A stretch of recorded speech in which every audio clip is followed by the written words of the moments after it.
Greetings and bienvenue, Midnight Crew. Thank you for returning to this broadcast. And welcome to new viewers joining us for the first time. If you like a video, then feel free to subscribe. Alright boys, first time posting here, can't Greentext. This happened in Mongolia, Ulaanbaatar, the capital city. It was 2015 and we were 12th graders. We decided to go hiking in the local mountain Khangai Mountain, which is a protected area, but people are permitted to go hiking on a small designated hiking trail, pretty popular too. It was our autumn break, so the three of us just wanted to hang out and exercise a bit. It was a cloudy, kinda gloomy day, but not too cold and little wind. There's a flat campy site with a couple of sunshades where people can rest and play around near the top. A hike there normally takes around an hour and a half to get there, which is where we decided to go. We brought food to eat and bought some beers because why not? Now the shit starts around halfway through the hike, where I first saw an apartment building about 5 or 6 stories tall, orange colored, with its top floor windows reflecting light and all, just a normal building. I could only see the top bit above the tree line. Tall pine trees are predominant here. You see, we have hiked there many times before and since and never came across such a thing. I was surprised and told one of my friend, and sure enough he could see it too and described the exact details of it. The third friend was behind us, so a few minutes had passed and the building went out of sight. To let our friend join us, we waited for a bit, and when he caught up we asked him, "Did you see that building? Strange, isn't it?" He replied, "No, WTF are you guys talking about?" So me and my friend just thought, oh well, maybe he didn't notice it. Alas, we arrive at the campsite about 30 minutes later. There were a bunch of people shouting, playing and having fun. As said before, this place is popular on weekends. We wanted to get far from all the noise, so we camped far out in pretty thick woods with a little clearing and felled trees so we could sit. We unpacked our stuff and started relaxing and smoking cigs.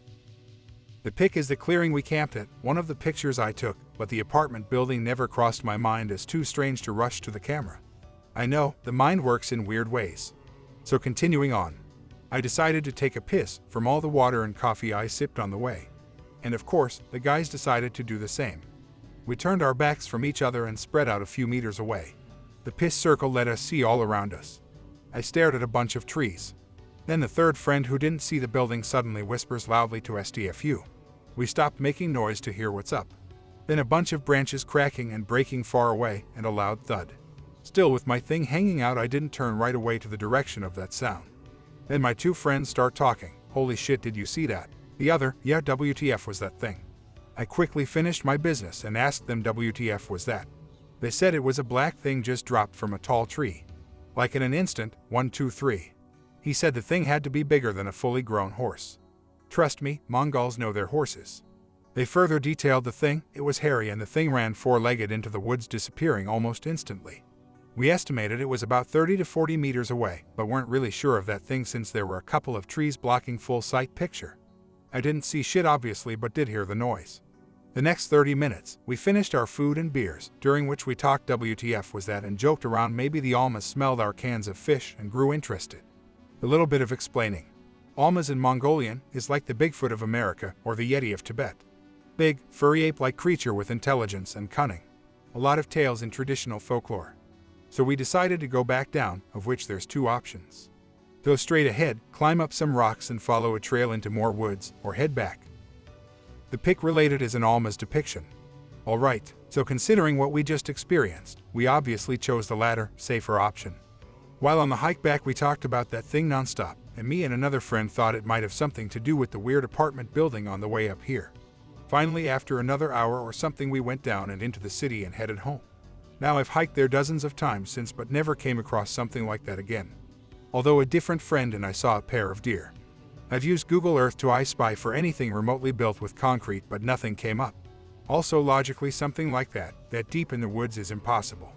A 6-story apartment building, water pipes and infrastructure up a mountain.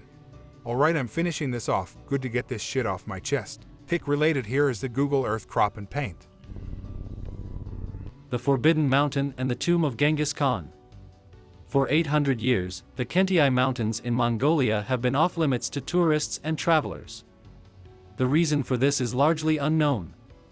But many say it is because the area contains the tomb of the 13th century warrior, conqueror, and imperial ruler Genghis Khan. According to legend, Khan's tomb was a vast necropolis hidden deep inside the mountains, and the builders of the tomb were executed to conceal the secret. It is also said that a forest was planted over the site to hide the leader in his final resting place. Today, over 800 years later, an elite tribe called the Darhat protects the land of their ancestors and will likely do so for generations to come. Whether the region really is the location of Khan's tomb is unknown to the public. In the 70s, there was a film in production called Goviin Zereglee. After finishing up the movie, it's said that some of the cast went on vacation around the Gobi Desert. One day, in the scorching heat of the desert, they found a jur to drink tea at. Jurs are very common in the countryside, but this particular jur had no livestock. It's interesting because without livestock, people who live in the countryside simply cannot feed themselves. There simply was and is no jur that has no livestock. It didn't even have a dog to guard any sheep or goats. So they went into this jur, and it was said that there was a woman inside that was wearing an unusually exquisite deal. The woman made tea for the travelers, and some of the cast were thinking, how are we going to drink hot tea on this scorching sunny day? Steam from the tea was evaporating in the air. And when they had to drink the tea was cold. The cast was confused. After all, didn't they just see the woman making the tea in a pot?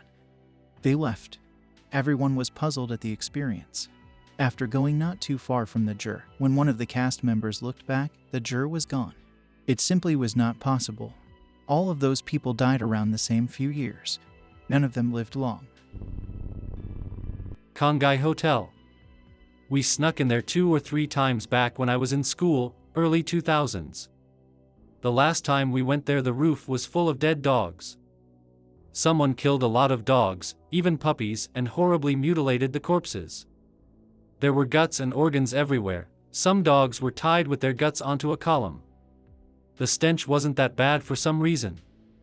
Anyway, when we were looking at that, the sun went down, and we got spooked really fast. We ran down from the roof, in almost complete darkness.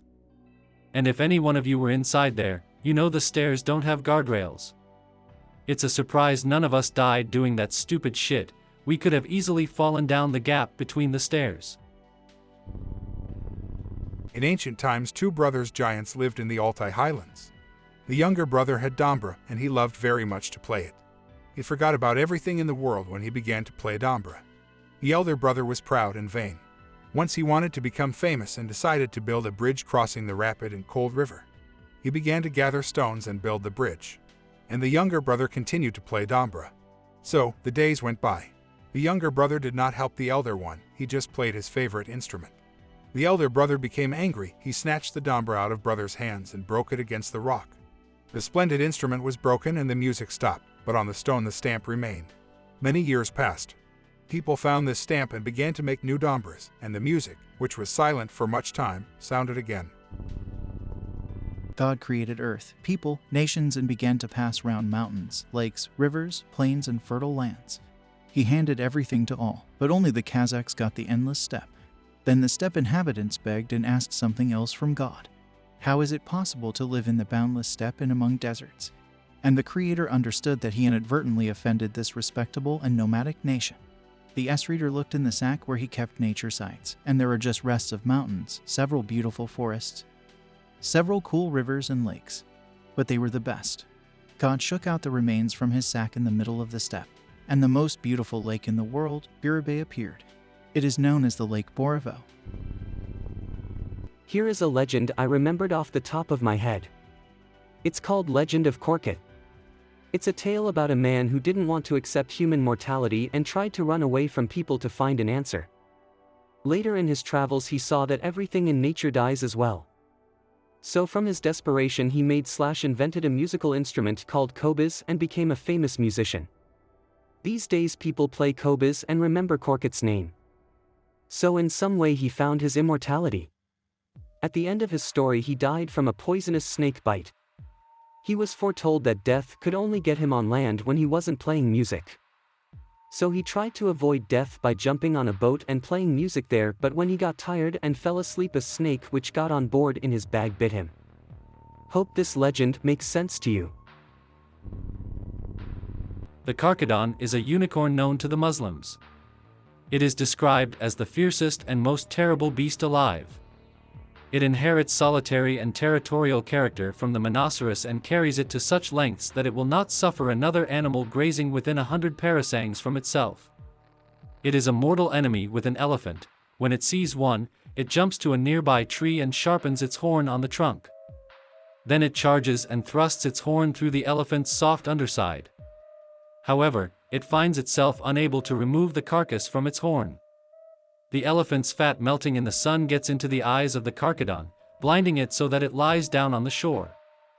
In the end, there comes the giant bird Rook and carries both the Karkadann and the elephant off to feed its young. The only animal Karkadann tolerates is the ringed dove. An early description of the Karkadann comes from the 10th–11th century Persian scholar Abu Rain al-Biruni, al-Biruni, 973 to 1048.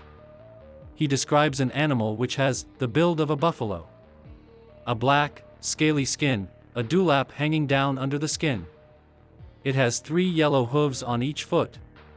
The tail is not long. The eyes lie low, farther down the cheek than is the case with all other animals. On the top of the nose there is a single horn which is bent upwards. A fragment of al-Biruni preserved in the work of another author adds a few more characteristics. The horn is conical, bent back towards the head, and longer than a span.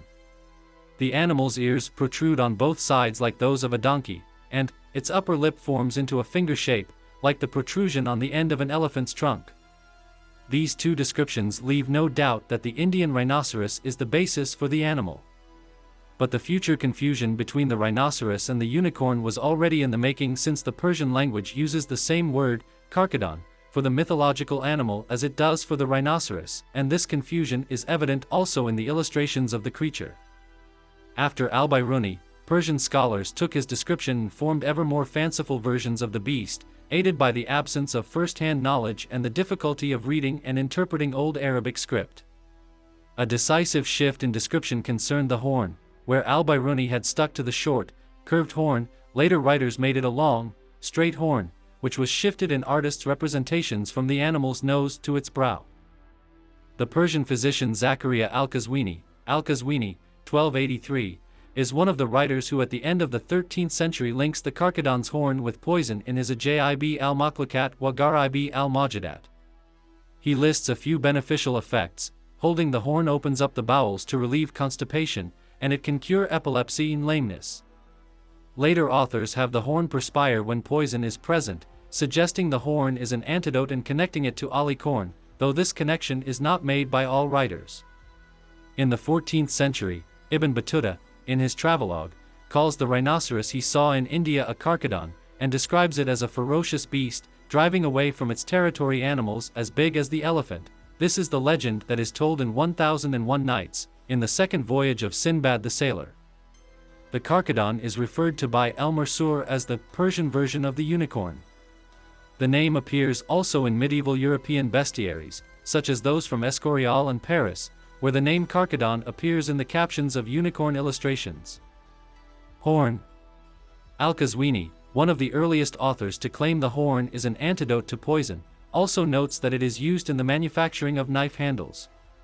According to Chris Lavers, The Natural History of Unicorns, kudu, a somewhat enigmatic material possibly consisting of ivory or bone, had been ascribed alexipharmic properties.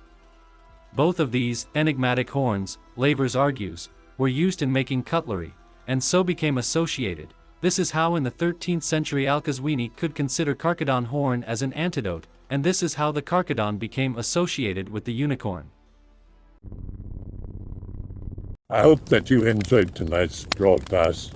If you enjoyed tonight's story, then please subscribe to the channel, as more green texts will appear daily. A new broadcast will appear when the clock strikes midnight Central Time.